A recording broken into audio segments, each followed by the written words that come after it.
Friends, welcome back to UPSC underscore ethics and integrity online. Be your dream. आज के lecture 18 में UPSC के सबसे इम्पोर्टेंट टॉपिक महात्मा गांधी के बारे में जानने की कोशिश करेंगे। डिस्कस करेंगे कि इनकी क्या फिलॉसफीज है सोसाइटी के लिए, इकोनॉमी के लिए, इंडस्ट्रीज के लिए, कैपिटलिज्म के लिए एंड आदि। और उसके पहले follow us on Instagram, Facebook, Telegram for your free Hindu paper जो कि मैं रोज सुबह को 7 से 9 के बीच में डालता हूँ with all the markings. And do not forget to subscribe our channel on YouTube and hit the bell icon for further notifications.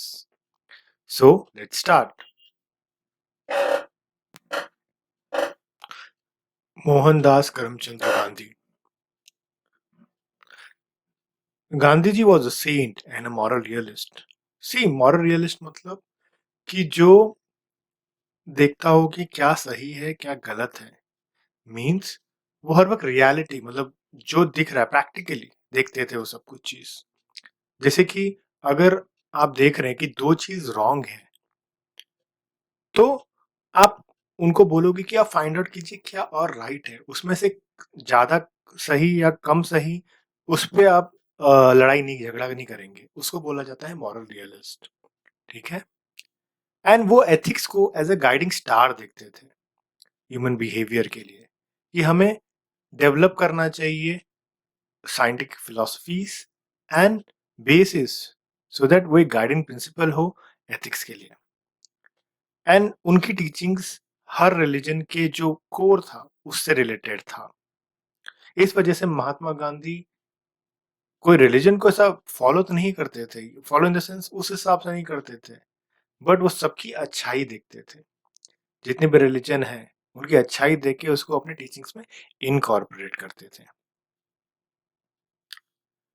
But वो यूटिलिटारियनिज्म जो कि जेरेमी बेंथम ने दिया था, जो कि बोलता था कि maximum benefit to maximum people. तो इससे क्या होता कि अगर मेजोरिटारिज्म होता तो इस हिसाब से होता। एक एग्जाम्पल है उन्होंने दिया था, two wolves and a sheep voting on what's for dinner.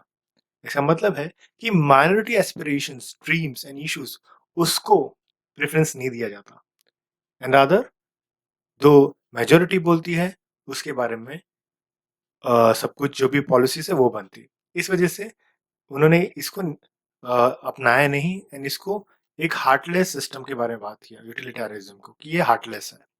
ठीक है। एंड उसके जगह पे उन्होंने Sarvodaya which means up universal uplift और प्रोग्रेस फॉर ऑल, मीन्स जितने भी जन है बीट माइनॉरिटी और मेजोरिटी सबका सुख ही ये सबका सुख ही उस हिसाब से पॉलिसी बनना चाहिए। मतलब सबके हित में सुख होना चाहिए, एक भी लोग बचना नहीं चाहिए सुख से, उसको बोला जाता था सर्वोदय। एंड यही सर्वोदय उन्होंने फिर से और ज्यादा एक्सप्लेन करके बताया कि जो भी हम स्टेप्स लें, एंड्स हो या मीन्स हो, दोनों में प्योरिटी होनी चाहिए। मतलब अगर इमोरल थिंग से हम मॉरल थिंग पाते हैं, जैसे कि कौटिल्य, जैसे हमने प्रीवियस लेक्चर में सीखा था, तो ये उसको नहीं मानते। ये मानते हैं कि मीन्स भी सही होना चाहिए एंड्स, मॉरल एंड्स को पाने के लिए, नहीं तो उसको नहीं अपनाना चाहिए। जैसे कि उन्होंने सत्याग्रह को अपनाया स्वराज पाने के लिए, तो इनके लिए इंपॉर्टेंट था means and ends both. Kautilya को कैसा था कि and was important not the means. उसके लिए उन्होंने लड़ाई झगड़ा करना, वॉयलेंस करना, ये सब चीज को ग्रीन सिग्नल दिया हुआ था। But it is not with the case of Mahatma Gandhi.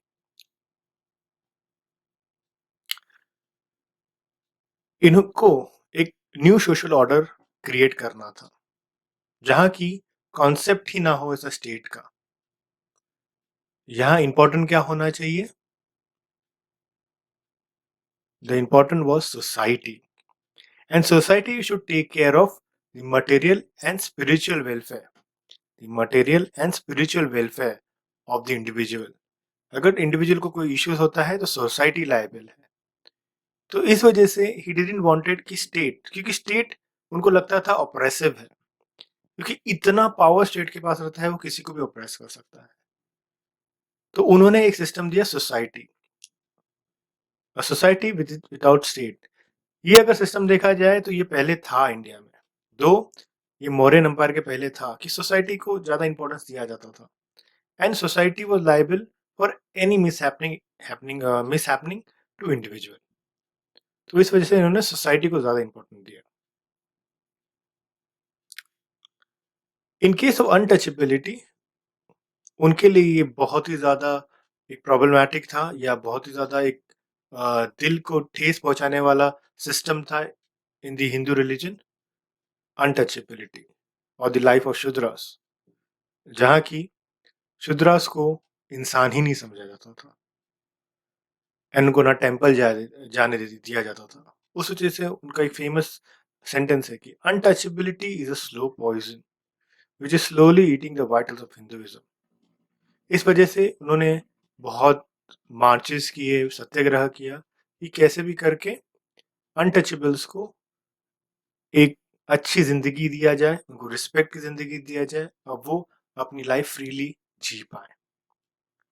In case of women, वो चाहते थे कि women should be given equal opportunities, बहुत इक्वल अपॉर्चुनिटी देना चाहिए, और उनकी ट्रीटमेंट मेल सोसाइटी के को टर्मिनस या इक्वल होनी चाहिए। उसकी वजह से क्या होगा कि obviously women are the core of a society, and अगर वुमेन प्रोग्रेसिव है तो पूरी सोसाइटी प्रोग्रेसिव हो जाती है। इस वजह से वुमेन को वो ज्यादा इंपॉर्टेंस देते थे, बिकॉज जो भी टीचिंग वुमेन्स के पास रहेंगी वो अपने बच्चों को देगी, एंड उसी हिसाब से सोसाइटी बढ़ेगा। With respect to economical view, वो लार्ज स्केल मैकेनाइजेशन को absurd समझते थे, बिकॉज इससे क्या होता था कि human was displaced by large machines, और उन्होंने कंसिडरेशन दिया था कि men should be the center of any planning with respect to industrialization, कि उनके काम के बोझ को या उनके हार्डशिप को कम किया जाए, ना कि उसी को रिप्लेस कर दिया जाए। उस वजह से he was against large mechanization, and he believed in village economy. जैसे कि आपने देखा society, he believed in village economy, because अगर नीचे का जो बेस है वो स्ट्रांग हो तो ऑटोमेटिकली बैकबोन स्ट्रांग हो जाएगा इंडिया का, and India will progress. Though he was not against full capitalistic principles, बस yes, अगर आप सिर्फ और सिर्फ कैपिटलिस्टिक प्रिंसिपल पे वर्क करेंगे अपनी इकोनॉमी को, तो it can lead to discrimination and operation. इस वजह से he was against fully adopting capitalist principle in Indian economy. He said that ethics of hard work is the only way to fight poverty and also for betterment of society. इस वजह से इन्होंने दिया doctrine of trusteeship. अब इसका मतलब ये होता है कि कैपिटलिस्ट वेल्थ तो कलेक्ट कर सकते हैं, but that wealth is the wealth of society, and he is the trustee of that wealth, and ये वेल्थ सोसाइटी के बेहतरीन या उसको अपग्रेड करने के लिए यूज करना चाहिए, ना कि अपने महत्वाकांक्षा या अपने आप को एक्सपांड करने के लिए। That wealth should be use for society, not for himself. And he was also against producing extra, because he thought कि अगर आप एक्स्ट्रा प्रोड्यूस करना चालू कर देंगे तो हमारे फ्यूचर जनरेशन के तो कुछ बचेगा ही नहीं।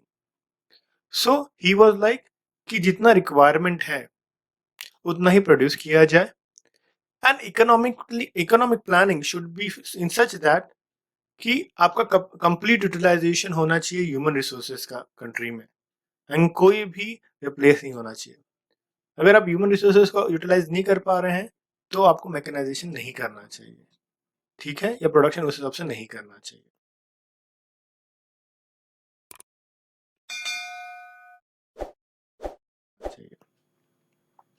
अब देखते हैं गांधी जी का डेवलपमेंट मॉडल। इनका development model was based on moral, अगर मोरालिटी, इफ वो डेवलपमेंट मॉडल मोरालिटी को कम करता है, जैसे कि एक डेवलपमेंट मॉडल है जहां वांट्स को ज्यादा बढ़ावा दिया जाता है, that is an immoral development model with respect to Gandhi ji's view, and it should not be adopted. And इन्होंने फिजिक और भी बोला था कि man should consume minimum quantity of material things to keep himself physically fit. देखिए, ज्यादा utilisation से क्या होता है, कुछ फायदा तो नहीं होता है, बट आप दूसरे के शेयर को ले लेते हो and it becomes a bone of contention, and जहाँ लड़ाई झगड़ा चालू हो जाता है। तो ये नहीं करना चाहिए, जितना मिनिमम रिक्वायरमेंट है उतना ही आप यूज करें, सो दैट दूसरे को भी शेयर मिल पाए। Because saving a valuable resources is like saving for the future generation or for the generation, and it also adds to the progress of humanity. So, hope you have understood Mahatma Gandhi's perspective. It was very short but meaningful. So, आज का question है, discuss the 7 deadly sins of Mahatma Gandhi.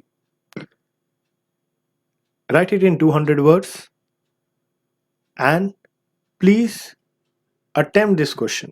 This is a question that was asked in UPSC in previous years, and it was something which was came out of blue moon, because Gandhi ji is a very important topic, and आपको जो भी information Gandhi ji के बारे में मिलता है आप उसे नोट डाउन कर लीजिए, हो सकता है कि यूपीएससी उसको पूछ ही ले। So thank you for watching and please subscribe our channel. Thank you very much.